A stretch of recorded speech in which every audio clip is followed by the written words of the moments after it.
अच्छी बात, धन के 3 उपाय बताती हूँ, माला माल धमाल हो जाओगे। पूरे के पूरे इस समय पर 17 तारीख से लेकर 15 जून तक टाइम नोट कर लो। गीता के 7वें अध्याय का घर में पाठ किया जाए तो पितृदोष खत्म, पितृदोष खत्म तो पैसा आएगा ही आएगा।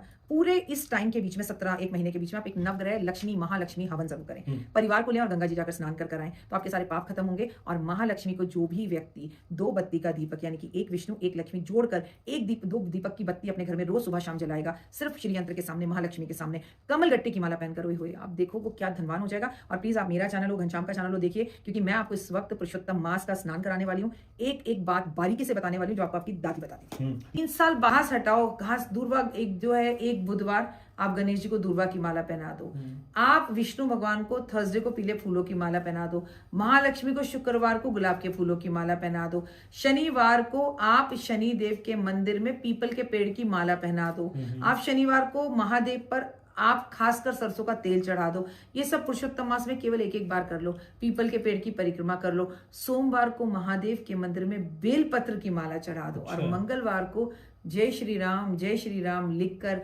पान के पत्ते पे हनुमान जी को चढ़ा दो। लो, मैंने आपको 7 दिन के 7 उपाय बता दिए। लेकिन गाय को आप खिलाने के लिए कहती हैं, तो गौ माता को हम क्या खिलाते हैं, कैसे उनकी सेवा करते हैं? क्योंकि कहते हैं गाय वास्तु दोष तक दूर कर देती है। सब कुछ जीवन में कितने भारी कर्जे में क्यों ना हो, गाय को पूरी सर्दी में गुड़ खिलाया जाता है। अच्छा। और पूरी गर्मी में खीरा खिलाया जाता है। आप गाय को खीरा खिलाएं, ककड़ी खिलाएं, आम खिलाएं। और जब खिलाएं, गाय जब थोड़ा इधर उधर हो तो उसके पैर के नीचे की मिट्टी उठाकर अपने माथे पर लगा लें और ये कहकर खिलाएं, हे समस्त देवी देवता, मैं आपको प्रणाम करता हूँ, आप मेरे इस कष्ट को हरें और अपना आशीर्वाद बनाए रखें। संकल्प कर कर खिलाएं, नियम से खिलाएं, भाव से खिलाएं, लालच के लिए नहीं खिलाएं। बता दूं, हम पुरुषोत्तम मास की बात कर रहे थे। ओम नमो भगवते वासुदेवा से बड़ा कोई जाप नहीं है पुरुषोत्तम मास में। अच्छा जी। लेकिन चलते चलते 2-3 टिप्स मुझे आपसे चाहिए। बताइए। बच्चे को बुरी नजर से बचाना है। बच्चे को पहले प्रैक्टिकल बनाना है और सुबह जल्दी उठाकर सूरज को जल दिलवाना है। ये नहीं दे तो कान के नीचे तो थप्पड़ लगाना है। फिर भी नहीं दे तो आप अपने बच्चे के हाथ से समय समय पर पैसा दान करवाएं। किसको? सफाई कर्मचारी को। और बच्चे का उसी साल बोर्ड का एग्जाम हो तो क्या उसके लिए प्रिकॉशंस कर सकते हैं कि वो 10th वाला रिजल्ट रिपीट कर दे? अगर ऐसा कुछ भी करना है तो मैं आपको बताऊंगी, पहले खुद पर संयम करें। बच्चे को हफ्ते में 1 बार मंदिर जरूर ले जाएं, बड़ी पावर मिलती है। अच्छा। बच्चे के कमरे में सरस्वती जी जरूर रखें, वीणा जरूर रखें।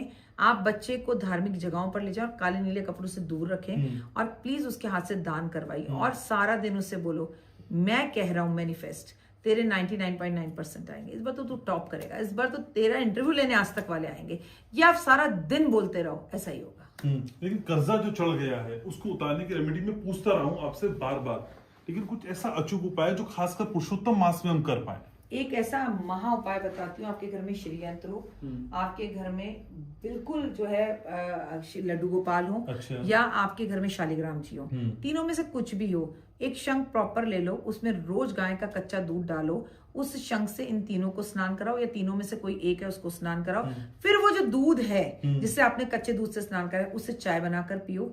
और उसके बाद आप देखना कि आपके जीवन में 15 दिन के अंदर ही पैसे की बारिश होने लगेगी। लेकिन हे भगवान, मैं स्नान करा रहा हूँ, मेरे को पैसे देना, ऐसे नहीं। जैसे छोटे बच्चे को माँ भाव से कि हे प्रभु, पुरुषोत्तम मास है, मैं आपको दूध का स्नान कराती हूँ, आप मेरे भाव को समझें और मेरे इस काम को सिद्ध करें और मेरे घर में स्थिर रूप से लक्ष्मी के रूप में वास करें, भाव के साथ, लालच से नहीं। लेकिन माँ, घर में पौधे लगाने को ना कई बार बड़ा डायलेमा रहता है, कौन से पौधे लगाएं, कौन से ना लगाएं।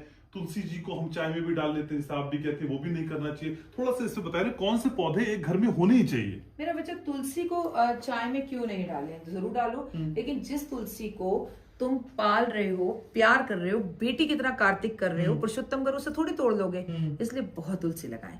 जिसकी पूजा करें उसे कभी नहीं तोड़ें। उसके सिवा अशुद्धि के रूप में तुलसी अलग रखें। आपके घर में मनी प्लांट जरूर हो, आपके घर में तुलसी जरूर हो, आपके घर में जेड का पौधा जरूर हो, आपके घर में नीम का पौधा जरूर हो, आपके घर में जिसे कहते हैं ना, हर हालत में सुख और शांति एक पौधा आता है, वो जरूर हो।